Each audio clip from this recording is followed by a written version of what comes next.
Today is race day, the start of leg 2 of the 14th edition of the Ocean Race, and our 5 teams have been soaking up the hospitality of Cabo Verde, a beautiful venue that served as a welcome pit stop after the furious conditions on leg 1. The city and the harbour, a chance to rest, repair themselves and their boats, and get ready to continue this round-the-world adventure.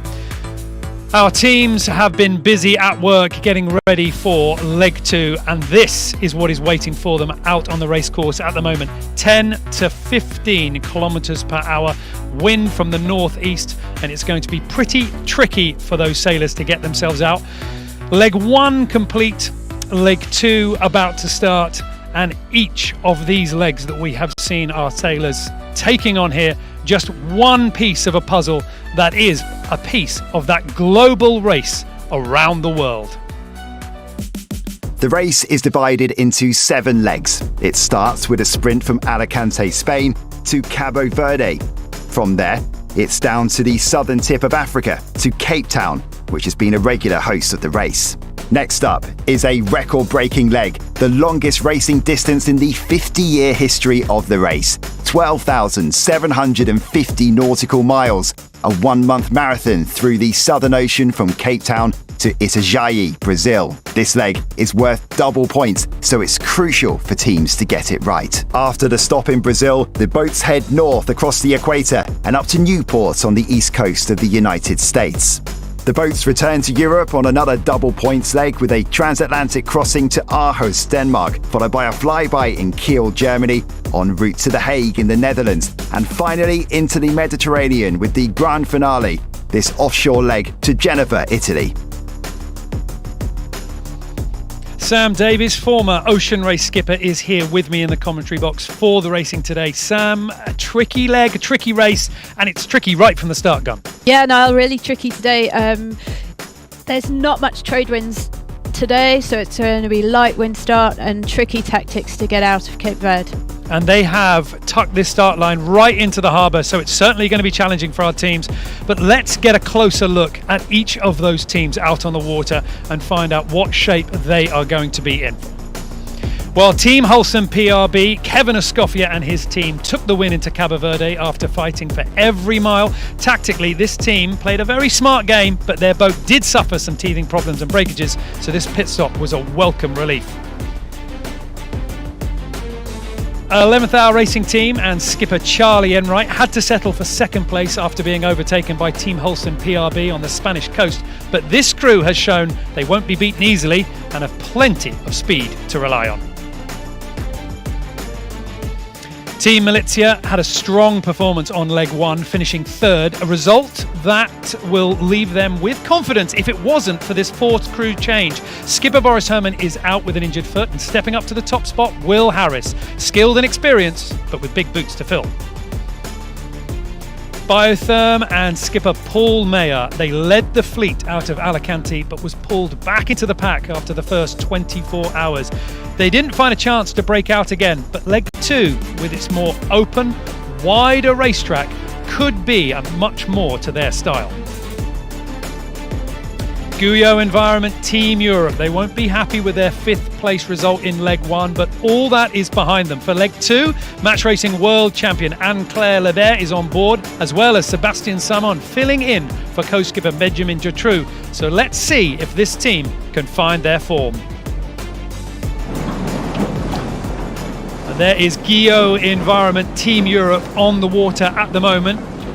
That port foil fully extended at the moment. That's going to be the foil that they're going to be using off this line, and you can see here, Sam, just how big the mountains are and just how much trouble that's going to be for the breeze as we get ready for the 5-minute countdown. 5, 4, 3, 2, 1. Warning signal is displayed. Warning signal is displayed. The voice of Phil Lawrence, the race director of the Ocean Race, and the 5-minute countdown has begun. Sam, as always with sailing, we're always so focused on the breeze, but right now, I mean, this looks like a beautiful start in the sunset. It does look absolutely magnificent. I'd rather be there than in the studio, I think. But it looks like there's a bit more breeze than everybody had hoped for, so that's good news, but as you said, the mountains here are huge, and so I think probably we're going to see some interesting shifts and tricky stuff to deal with on this first inshore part of this leg. For Team Holcim PRB, I mean, Kevin Escoffier and crew, leg one obviously went very much their way, but it wasn't by a huge margin by the time we got to the finish line. So for Team Holcim PRB, you hope that they know what they did and they're able to repeat it again. Yeah, I think the first leg was it was short, pretty intense, and once the boats got going in the trade winds, there weren't really many passing lanes. So yeah, this is completely different. This leg 2, it's way longer. It's probably going to be nearly 4 times as longer in time. So a lot more opportunities for result changes and all kinds of obstacles and traps to fall into. And for obviously Will Harris, the new skipper, at least for this leg, on board Team Militia, stepping on for Boris Herman, who's out with an injury. Identifying those problems early on will be key. I mean, I imagine here, Will Harris, we've got to be honest here, he's an exceptional sailor. He's got an awful lot of sea miles and some real experience. But surely, young sailor stepping into that skipping role, you're hoping that you get 1 or 2 early decisions right that boost their confidence in the first 24 hours. Yeah, and you can see Nico Lundven at the helm as well. And yes, Will's taking over the skipper role from Boris. But when you're in a short-handed crew situation like this, everyone does everything. And they've got a real strong crew with Nico, Roslyn, Will, who know the boat really well.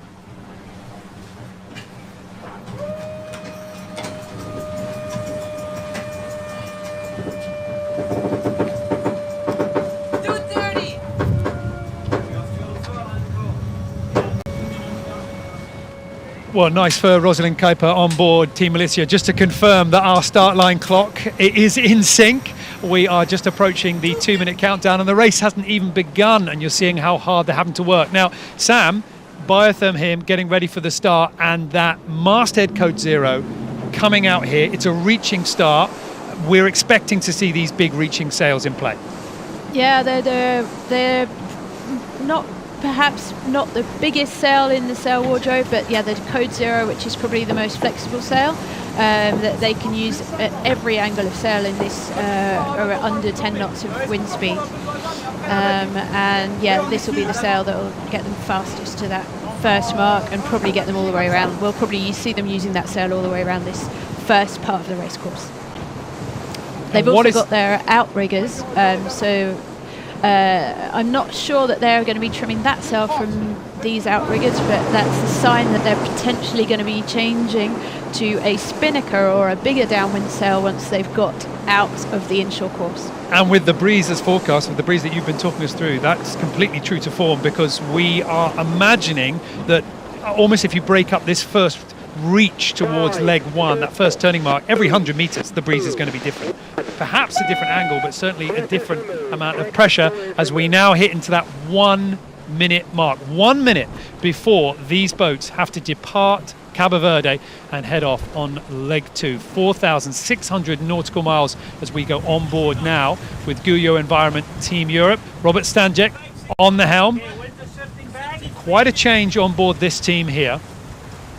Yeah, 50% of the crew has changed, so they'll be... Okay, accelerating a little bit here. 30 seconds, 100 meters.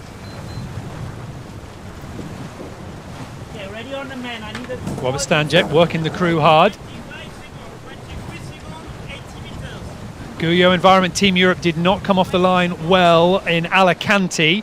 You do not get many chances at a start line here in the ocean race. You've got to push the line quite hard. And in these final 10 seconds here, who has got their approach right? Who has got their speed ready to start off in style? All clear, all clear. And it's Guyot Environment Team Europe coming into the shot as we look down the line and coming across the line superbly. A bit of a difference in sail choice between Guyot Environment Team Europe, Biotherm and Team Holcim PRB with 11th Hour Racing Team. They have got their code 0 filled up, but that's a good start for Robert Stanjek. Yeah, great start, and well, great start for all 4 boats that we can see in this image. They were all within I think 5 or 10 seconds of the gun crossing that line, and for an offshore race, short-handed, that's pretty good performance. You can see the difference in breeze as we look down off the harbour wall. The start line is right next to the harbour here, and it's Team Milizia. They're the boat that have failed to get off the line at the moment. Obviously early days, but there, the breeze is waiting for them. The further these boats head off to the right-hand side of picture, the more they sail out into that gap between the islands here in Cabo Verde, off from Mendelo, and the wind is starting to whistle between these headlands here, and the speeds are coming up, 17, 18 knots, just flashing up here. And compare that with Team Milizia on the left-hand side, still in that lighter wind area from the start, an area that we know they're going to have to sail back through. So the breeze is there, you've just got to find it. But the difference here in tracks, 11th Hour Racing Team sailing very high. Yeah, so they're on their J2, and obviously they're going to have to sail higher to keep accelerating. Guillaume with the bigger code 0, they can actually bear away and sail a bit lower. Obviously they think that their wind will be lighter as they get out towards the mark maybe, and be able to, and so they're using that stronger wind right now to soak a little bit lower. On board with Guyot Environment Team Europe, and they have opened up a big gap between themselves and 11th Hour Racing Team, not something that they did. Charlie Enright taking 11th Hour Racing Team higher and holding back Team Holcim PRB, holding back Biotherm as well. This will be very happy news to Robert Stanczyk, the skipper on board Guyot Environment Team Europe, and you can see now the lead starting to improve and improve. 55 metres now to the boat Tuluid. 11th Hour Racing Team really being defensive. And yeah, the boat speeds are dropping, so it looks like they are sailing into lighter breeze, and so maybe 11th Hour will start struggling a bit with their J2 now. This part of the race, it's only the first reach. It's only just that first mile of racing of what will be 4,500 miles, but they are fighting so hard for these little boat lengths, and it's amazing to see how a decision that they make off the line, whether to go high, whether to go low, how that plays out over the next mile. The angle here as we are on board with Biotherm, what angle they are going to be able to sail into that first turning mark is going to be so crucial. Well, breeze is there, we can see the wind starting to sweep over the course, and they've got a left hand turn coming. We are about now 2/3 of the way already complete towards Mark 1. You can see it there on the virtual animation, and this turn, Sam, is a 180-degree turn. At what point are we going to start to see them getting ready for sailing the boats on the opposite tack? You know, the weight, the stack, the adjustment, it's a lot to do. Well, actually, I think you can see that some of them are already ready off the start line. Holcim, PRB, and I think Biotherm as well, they've got their windward foil down already, because this first leg is so short in short-handed offshore sailing terms, that they need to be ready for that jibe.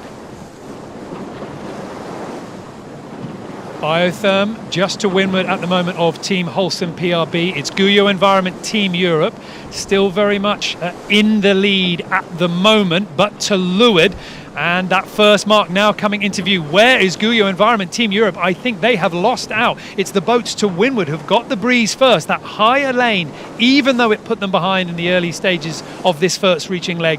That means that they are now at the moment looking solid.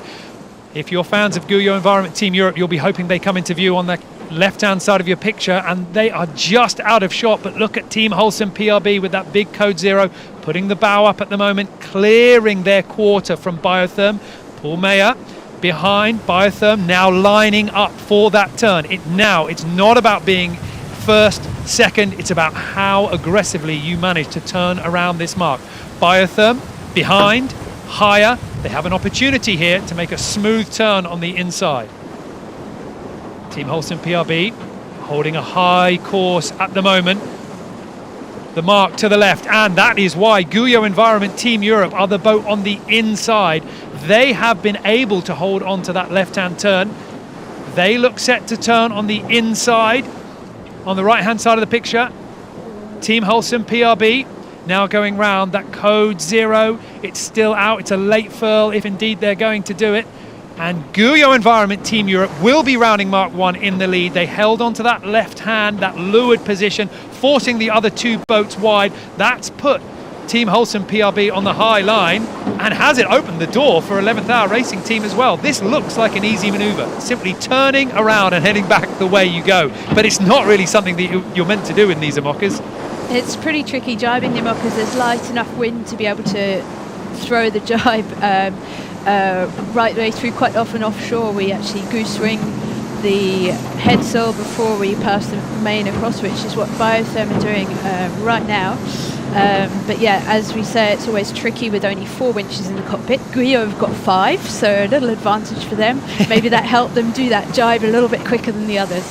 Well, I'm having flashbacks to the bad furl that we saw Guyot do in the Alicante race, where it put them a long way back with that, well, shall we just say, poor boat handling, unfortunate boat handling. But either way, there's no display of that here in Cabo Verde. They're safely around that first turning mark and pulling again. Team Holson PRB behind, slightly to windward. And as these two boats, first and second, with Biotherm out of shot in third, as these boats now clear 11th Hour Racing Team and Team Milizia behind, they've got the good breeze back with them again. Team Milizia round the back, and you can actually see Rosalind Kuiper on the bow, pulling, physically pulling, not using the winch, physically pulling the leech of that Code Zero round. It's always tricky to get the Code Zero round the head sails, because you've got the J3 and the J2 to get the clue of that Code Zero round, and there's not much room between the J2 and the luff of the Code Zero. So it's pretty helpful in the light winds to actually run up there and use your body weight to help get that sail through. But you can see 11th Hour, they've deployed their Code Zero now, taking advantage of the jibe to deploy that smooth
as we go on board at the moment with Paul Mayer's boat.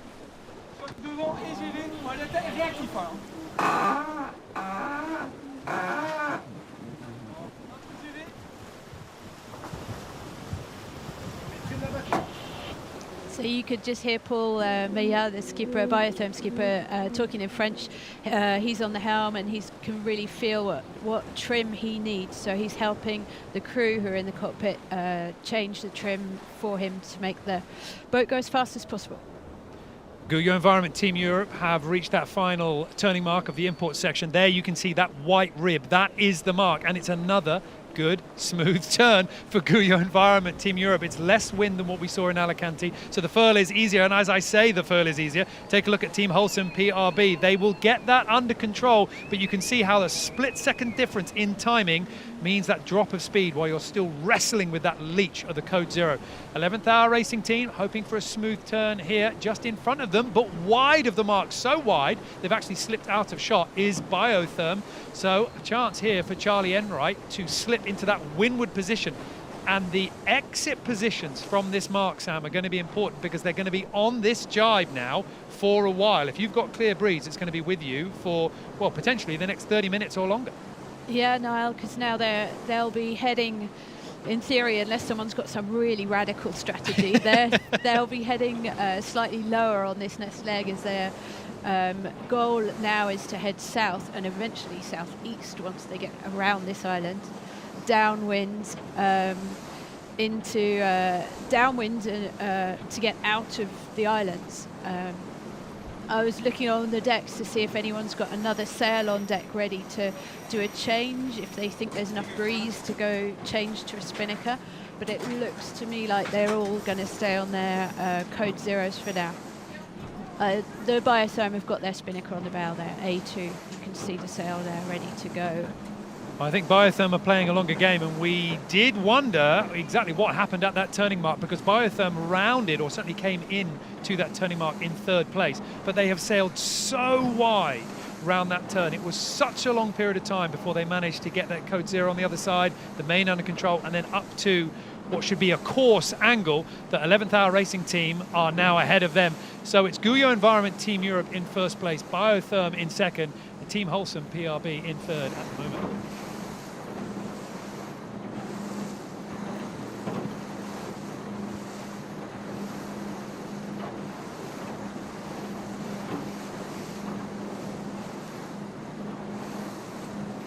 Guyot Environment Team Europe in first place, and I was just saying that it was Biotherm Racing that is ranked in second place, but in reality, Sam, they're playing a very dangerous game if they want to hold on to that ranking.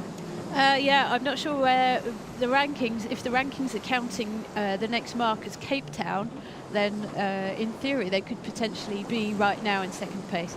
So it's always very complicated when you're doing a long ocean race, and right now they're actually sailing away from Cape Town. In reality, so the goal now is to get out of this bay and around the island to hook into the VMG downwinds in the trade winds. Now this transition as we go from the inshore section of the departure of leg 2 to what is slowly going to become the ocean section, the open section. We have got the headlands here of Cabo Verde, just to the west of Mindelo. They're going to be turning slowly to the left as they peel round the case as we go on board now with Robert Stanjek. Now, are you happy with the angle?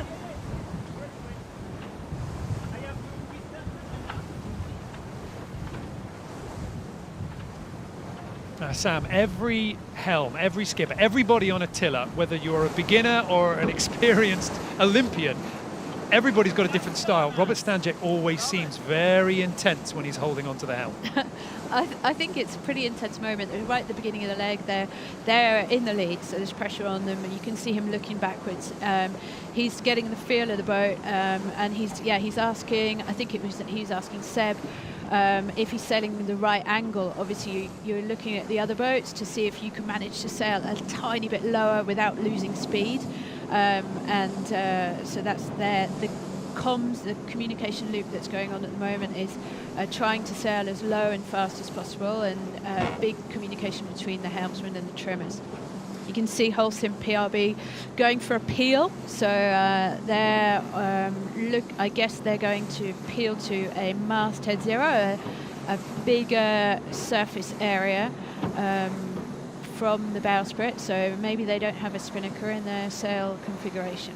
Well, we're going to see those differences in sail choice and how they are sailing them, as we are on board at the moment with Team Holcim PRB, 11th hour racing team just behind. But the inshore section here for the departure of leg 2 is pretty much concluded. Now the boats have a little bit more choice, so this would be a good chance here to catch up with Abby Ehler on the water and get an idea as to what the conditions are like for our teams. So let's go to the water now to get the latest. Thanks, Niall. Yeah, it's. I think they've definitely seen the best pressure for this part of the race. It's certainly looking very much lighter up ahead. I'm looking due south at the moment, and I would say it's probably 10 knots of wind, so they're just going to be sailing into less and less pressure as they go south, which would probably explain the sail change that Holcim are making. I know at our weather briefing this morning we were talking about the A3, which is a Spinnaker sail for getting dead downwind. But also at the weather briefing, I remember Kevin saying that we were going to be going backwards all night with no wind. So I'm really happy that they've had such a good start. They're, moving fast through that reach process, and off they go now into lighter breeze. But at least there is breeze, so I'm happy for them. Well, I can understand why you're happy. We're certainly happy as well. But for the sailors, that breeze is going to cause an awful lot of headaches. What sails to choose? And for Team Holcim PRB, at the moment, they are locked into a bit of a battle with 11th Hour Racing Team. Sam, this battle raging on while both teams, it looks like, choosing what sails to put up. Yeah, I think they've both got the same choice there. It looks like neither of those boats are carrying a Spinnaker, and they're both peeling to, as Abby said, the A3. It's the big Jenniker, so it's a big overlapping sail that will be trimmed onto the, what we call them, jockey poles or outriggers that are on the back of the boat. It's always a tricky one, that peel. It's great because you can get it in line and you can hoist the two sails up at the same time. But the big problem that you have to try and avoid is sucking one into another. So quite often it's difficult to to deploy the new one before you fill the old one. So we'll see if they manage to carry that off perfectly without pressure. And when you're two boats next to each other, it always adds a little bit of pressure on to get that sail change perfectly. One boat with, at least for the moment, a little bit of space to breathe is Guyot Environment Team Europe. They are out in the lead, leading the fleet away from Mindelo. At the moment, they are sailing along nicely off from the start line. A clean turn at the first mark, an even smarter turn at the second, and now sailing along on starboard with the breeze getting clearer and clearer as we move away from those high volcanic mountains of the islands. Things are looking quite good here for Robert Stanczyk.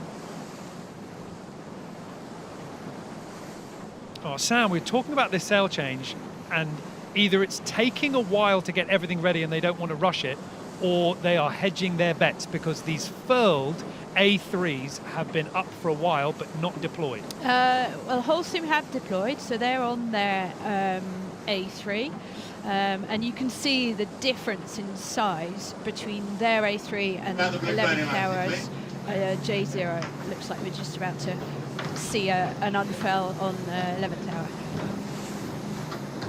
All right, happy with the peel? Yeah, it's happening now.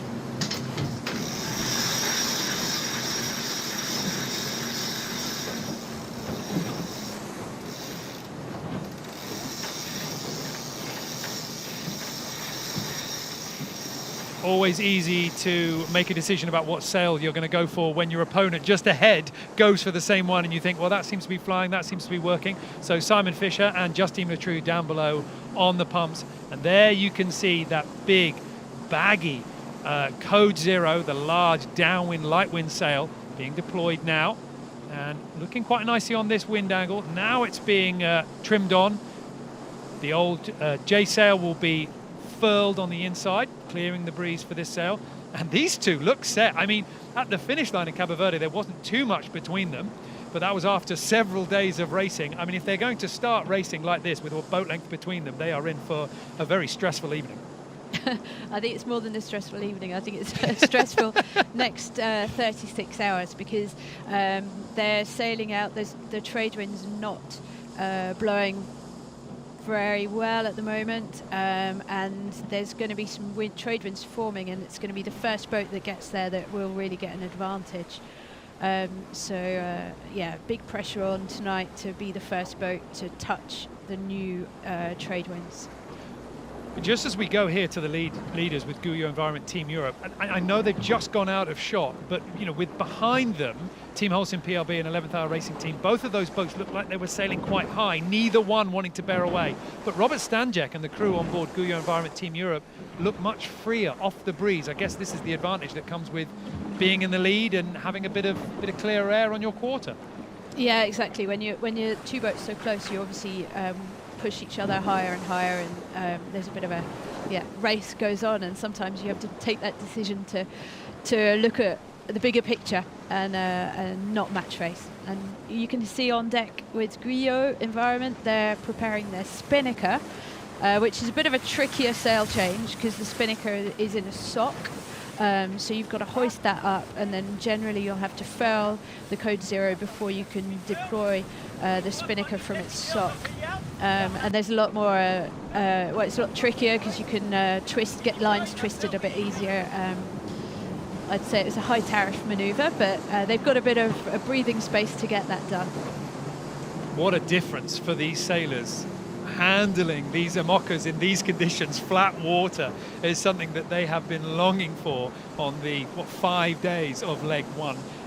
The pressure in terms of going onto the bow and being able to put the sail that you want up, it doesn't mean getting a face full of water. It doesn't mean potentially even being knocked down by the waves. So right now for these teams, this is a lovely ease into what will be a very difficult leg from Cabo Verde all the way down to Cape Town, 4,600 nautical miles away. The race for second and third with Team Holcim PRB in the lead at the moment with these two in second place, and in third it's 11th Hour Racing Team, Sam Goodchild forward of the mast. Kevin Escoffier on the helm as the race here continues in Cabo Verde, not just for first, but for second and third as well.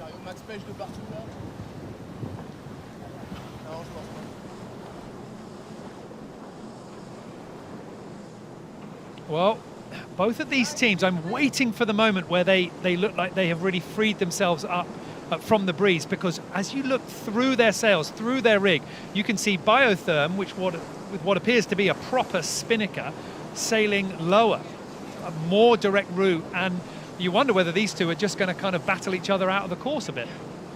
Yeah, I think it's really interesting. It looks like there's obviously been different sail choice for this leg. So we've got two boats we can see with Spinnakers, Biotherm and Guyot. And it looks like Holcim and 11th Hour don't have a Spinnaker in their inventory, and I don't think Malizia has either. It looks like they were on a big Jenniker as well. So the next 3 days could be quite interesting to see if that makes a difference. Well, we're just seeing now Guyot Environment Team Europe, and they haven't got any head sail up, a Spinnaker, an A sail, a J, or anything at all. Let's go down to Abbey Ela on the water to find out what's happening. Yeah, interesting that those boats, both Guyot and Biotherm, that have opted to go for the soft sail Spinnaker, chose to do it bareheaded, which means they'd obviously wound up the J0 that they started the race with, and they've chosen to do the peel with no head sail up. I guess, as Sam pointed out earlier, that the winches on board are very limited. The cockpit is often just a pile of rope, and a peel is just one of the hardest maneuvers you can do on the boat, just in terms of the sheet organisation, just managing the cockpit so that you have a clean change. So I'm not surprised that they've chosen to do a bareheaded manoeuvre. Biotherm, although it took them some time to do that change, they've obviously been able to soak a lot lower now, which you can see.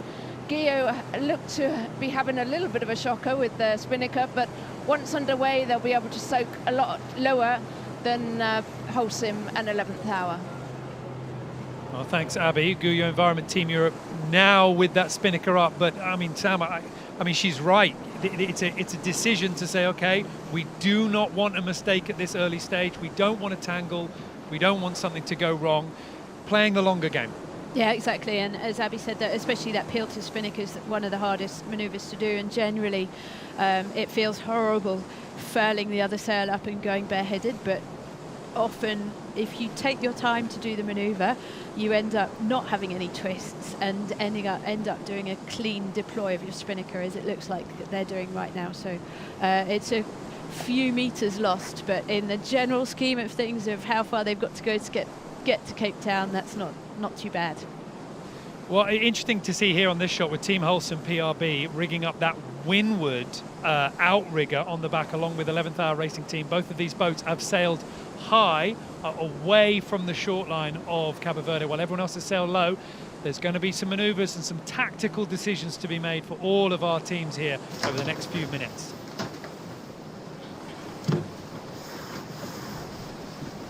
On board with 11th Hour Racing Team. And they do have an outrigger set on that windward side.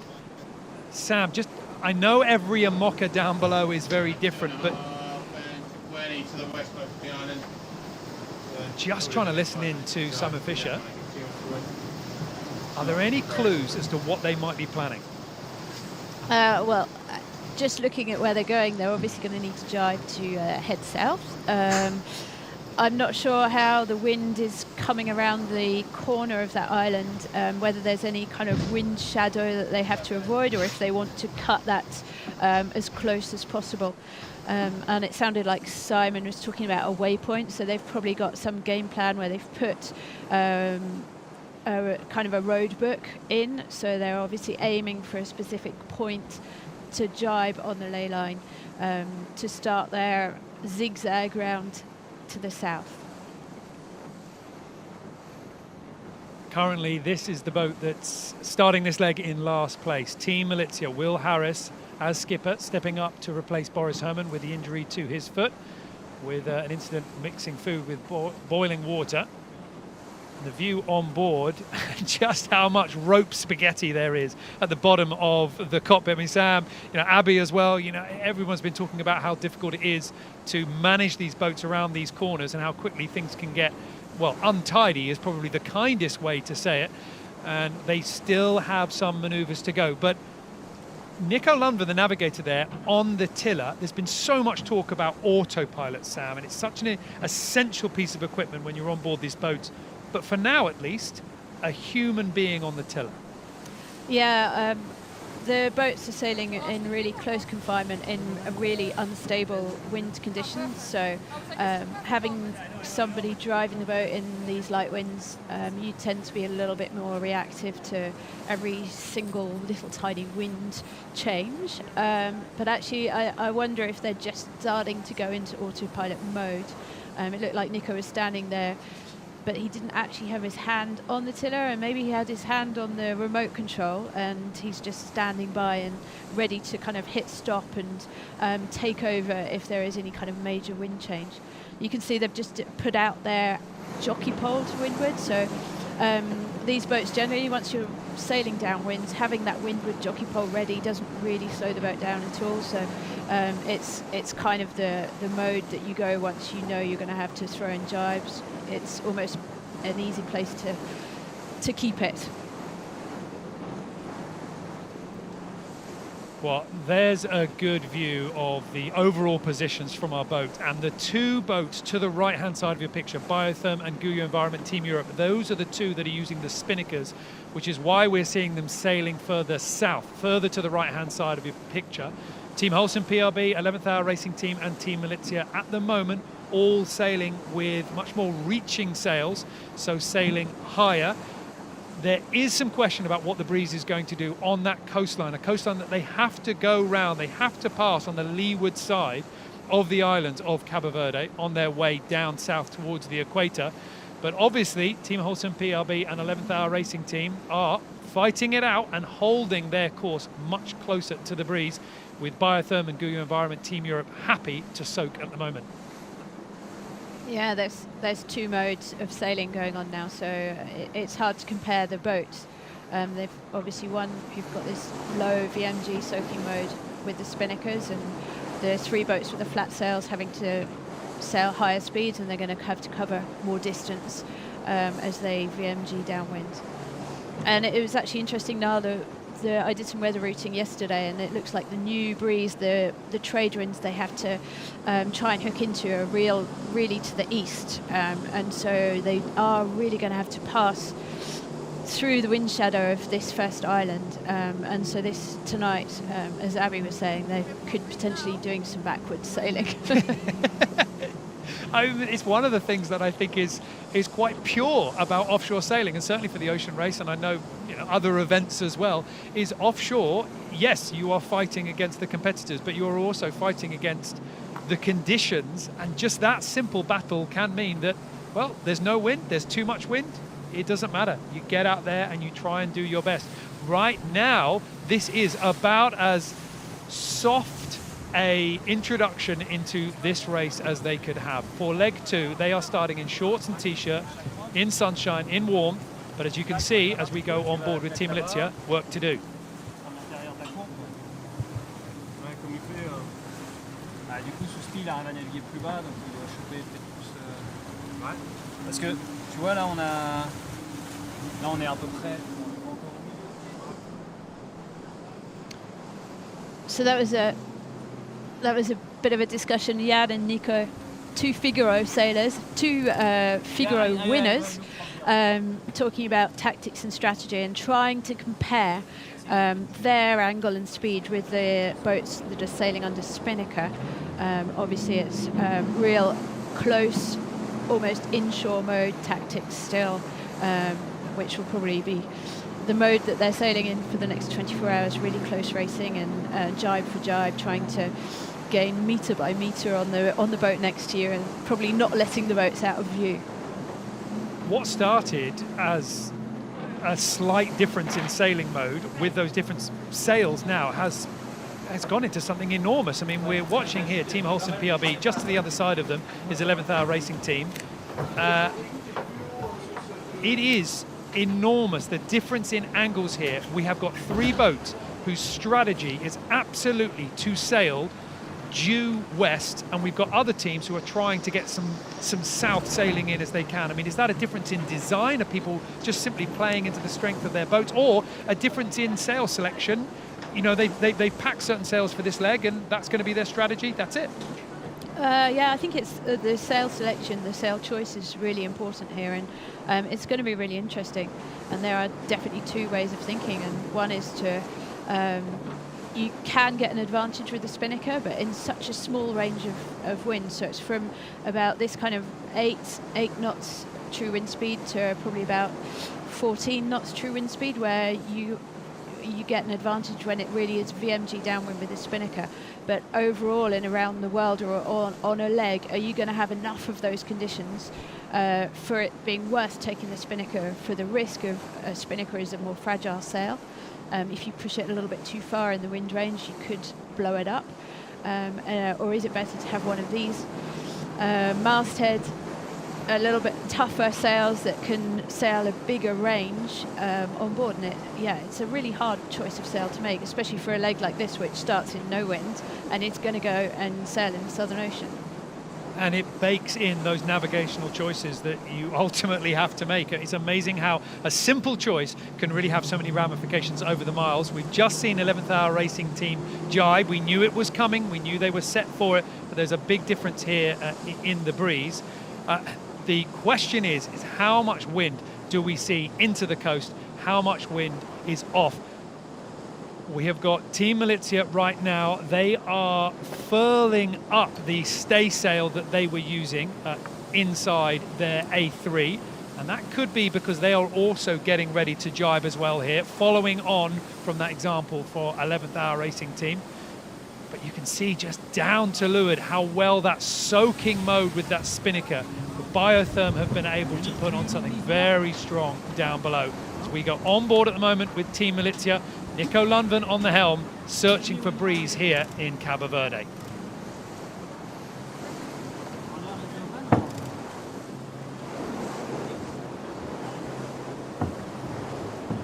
Well, the question is, what's the breeze doing? So let's go to Abby Ehler. She is down on the water at the moment. Abby, from where you are, is it easy to see what the breeze is like? How much choice do these sailors have?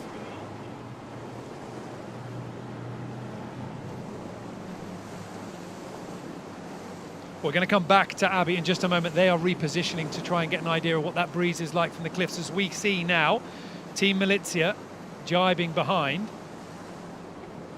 And a nice, smooth, clean turn for Team Militia at the moment in 5th place. But the positioning here, the angle that they are lining themselves up to pass these western headlands of Cabo Verde, so important. The team at the moment still pushing out to the west, not jibing right now. Team Holcim PRB still pushing out, but we have got Abby Ehler at the moment. Abby, what does it look like on the water?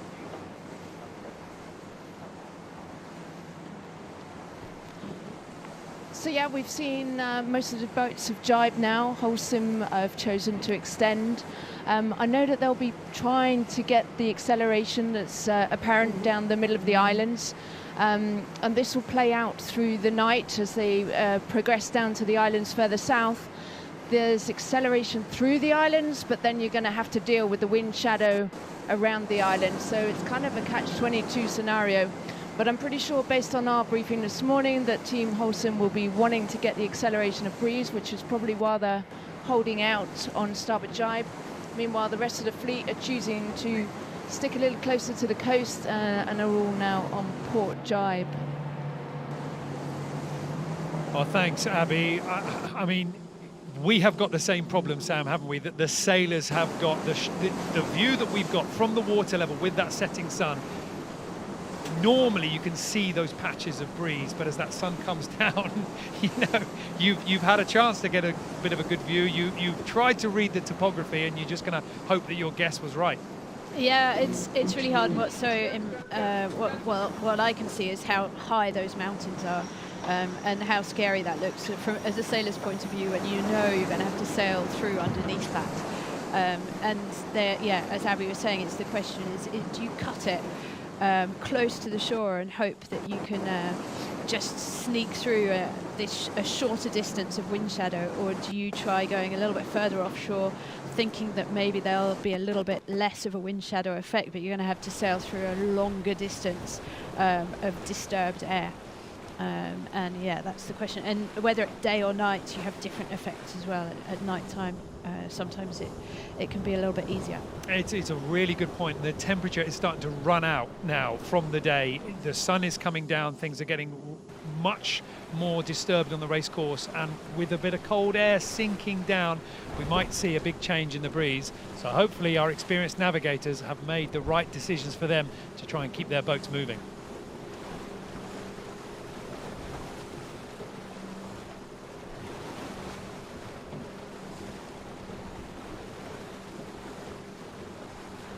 Team Militia there, sailing downwind at the moment with some work to do in 4th, 5th position, but we have got some incredible navigators, some incredible sailors, and you can see the way that the fleet are sort of stacked up from east to west.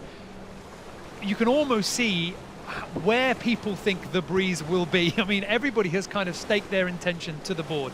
We have got Team Holcim PRB furthest west. They firmly think that is the position to be in. Guyot Environment Team Europe, they were leading of both turning marks, and now at the moment they're around about in 3rd place, but they think the middle of the track. To the right of picture at the moment, and to the east of Guyot Environment Team Europe, we have got 11th Hour Racing Team, and we have got Biotherm as well. Both of those teams thinking the further inshore course is where the breeze is going to be. The best sailors in the world, but there isn't too much agreement at the moment. No, it's pretty tricky, and it's interesting. They've all now got their foils in, so we're back into old-fashioned sailing mode. Downwind with a Spinnaker. Well, you can see with Guyot and with Biotherm, foils retracted, Spinnaker up, soaking as low as possible. Yeah, it's a very different from what we saw at the start of leg 1. Yeah, and like you say, we're getting back into that standard style of sailing where it's just about keeping those boats going. And for all of our teams, as they are heading off now, that sun is coming down, the temperature is running out. They will be remembering that final meal that they had in Cabo Verde, but they are off now onto that journey, that 4,600 nautical mile race as they go. This is going to be a big offshore leg, and while at one level we could say that this start is easy, it's not the big wind, it's not the big waves, but it's going to be a taxing night here for these sailors as they start leg 2 from Cabo Verde. Difficult evening as the sun comes down and the breeze goes fluky. But Sam, for the moment, certainly each of our teams have reason to be pretty happy. Guyot Environment Team Europe, a very strong performance, and certainly in this race in the early stages. Yeah, I think that's a great boost for them, as they've got, they've had a 50% crew change. They had a hard time in the inshore section of leg 1 start, so this will help boost their morale for the start of this leg. And yeah, I think it's great to see them heading off on a real ocean leg, and it must be hard for the sailors as well to think, okay, we're sailing off easy today, but we've actually got to go into the Southern Ocean on this leg. That is where this leg is going to finish. It is going to finish in the Southern Ocean, a long way from the images that we're seeing here. But amazing to see 11th Hour Racing Team on the right-hand side of your picture and Biotherm on the left. These two boats sailing wildly different modes downwind, but then after the jibe, they have converged back together again. So two different styles, but the same outcome, or indeed only maybe a boat length between them, as we're on board at the moment with Paul Mayer's Biotherm Racing.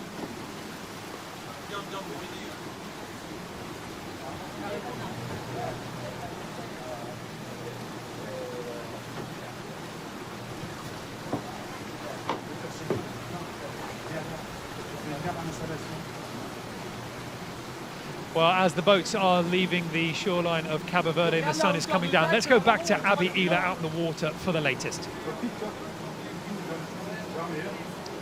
So what I'm seeing from here on the water is that Guyot appears to be in best pressure, probably with Militia just up further north of where they are. As I said before, the acceleration between the islands is really apparent. Biotherm, 11th Hour, who are closest inshore, appeared to be much softer.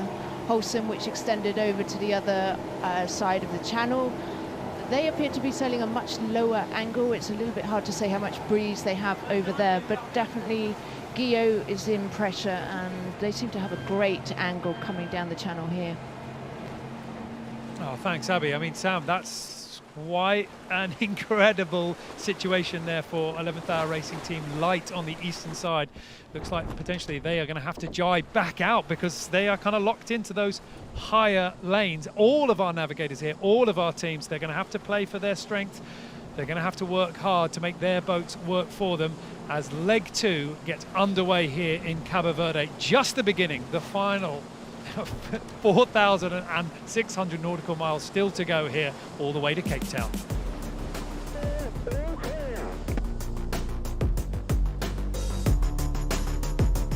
Well, from the start line, Guyot Environment Team Europe looking very strong. That's the confidence boost that this team needed after that tricky start for leg 1 in Alicante, and holding that lead, picking the right lines into that first turning mark, that left-hand turn.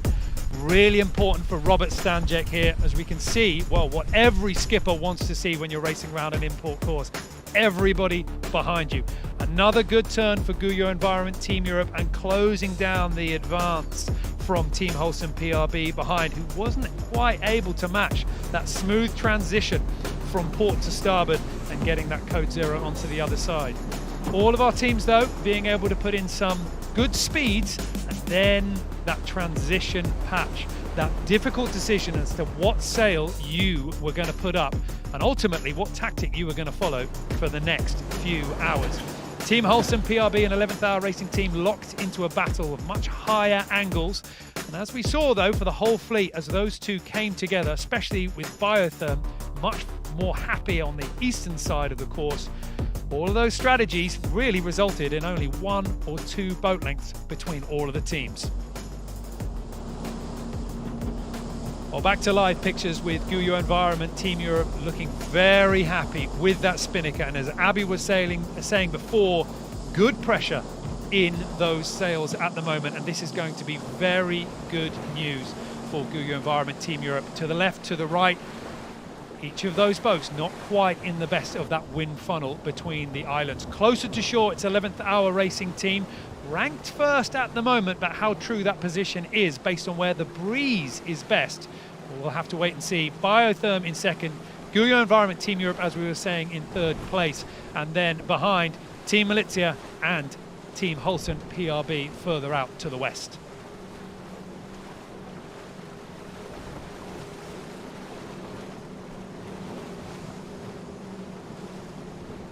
So, difficult challenge here for all of these sailors. It's all about finding some power or reducing some drag. That's why we're seeing those rudders lifted out of the water, the ones that we're not using. But we are in the early stages here of leg 2. We know that this one is going to be a big leg. Going from north to south, so many transitions in the breeze to sail through. And for our skippers, when they were leaving the dock here in Cabo Verde, they were well aware of the challenge that lay ahead.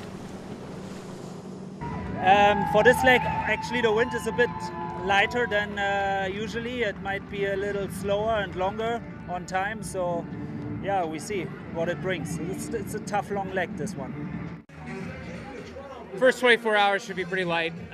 You know, we got a good plan, but it's pretty fleet dependent, just because we get a lot of leverage in the first 24 hours, and we might not initially be pointing the way that we eventually need to go. So could be interesting.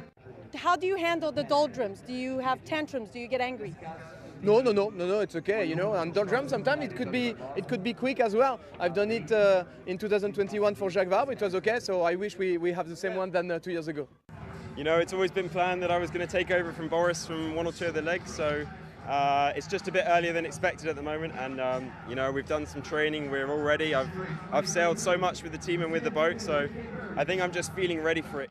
I think we have pretty good boat for the light wind, and it's light wind condition for the beginning, so it will be probably a closer race with all the boat, maybe more like at the beginning of the first one, and so it will be probably interesting, and for the fan and for the public will be really good. Are you going to cross the line first? Is this going to become a thing? I don't know, I hope, but that's sure that on the boat, two people, the two girls, Amélie and Anne, they never cross the line, so we'll probably do something.